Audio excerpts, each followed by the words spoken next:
नमस्कार, मी डॉक्टर शमा कोवळे, कोकिलाबेन धीरूभाई अंबानी हॉस्पिटलमध्ये कन्सल्टंट ENT आणि व्हॉईस आणि स्वॉलोइंग स्पेशलिस्ट म्हणून सध्या कार्यरत आहे.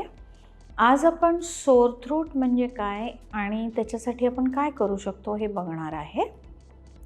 सोअर थ्रोट म्हणजे घशात खवखवणे, कधीतरी दुखणे किंवा घशात खाज येणे, याला इन जनरल कॉमन टर्म्समध्ये सोअर थ्रोट म्हणू शकतो. सोअर थ्रोट कशामुळे होऊ शकतो तर इन्फेक्शन्समुळे होऊ शकतो किंवा ॲलर्जीजमुळे होऊ शकतो. इन्फेक्शन म्हणजे कसल्या प्रकारचे इन्फेक्शन्स, तर इन्फेक्शन म्हणजे मेनली व्हायरल इन्फेक्शन हे कॉमन कॉज असतं. घशात दुखणे किंवा घशात खवखवणे किंवा घशात खाज येण्याचं. व्हायरल इन्फेक्शन्स आपल्या आपणहून हळूहळू कमी होत जातात.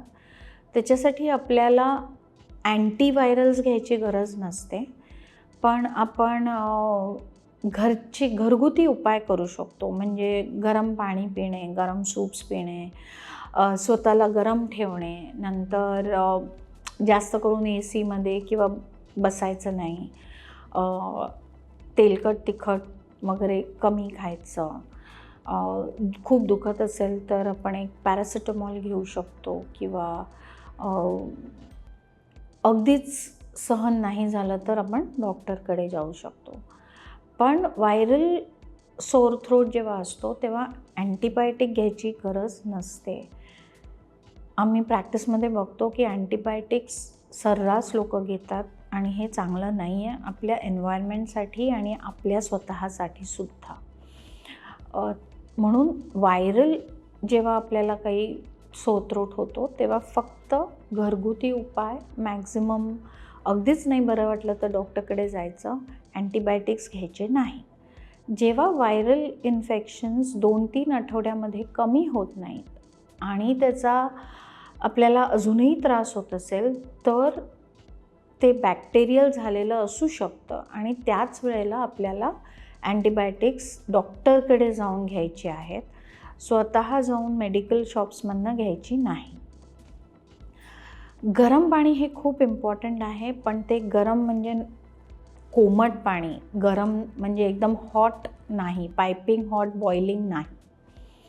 दुसरी ॲलर्जिक सोअर थ्रोट जेव्हा होतो जेव्हा आपण धुळीमध्ये जातो किंवा कुठले तरी ॲलर्जन्स, काही लोकांना नुसतं परफ्यूम मारला असेल किंवा घरामध्ये फ्रेशनर मारला तर घसा खवखवायला लागतो किंवा घशात खाज आल्यासारखी वाटते, तर दिस इज ॲलर्जिक आणि याला आपण त्या एन्व्हायरमेंटपासून लांब जाणं हा त्याचा उपाय आहे.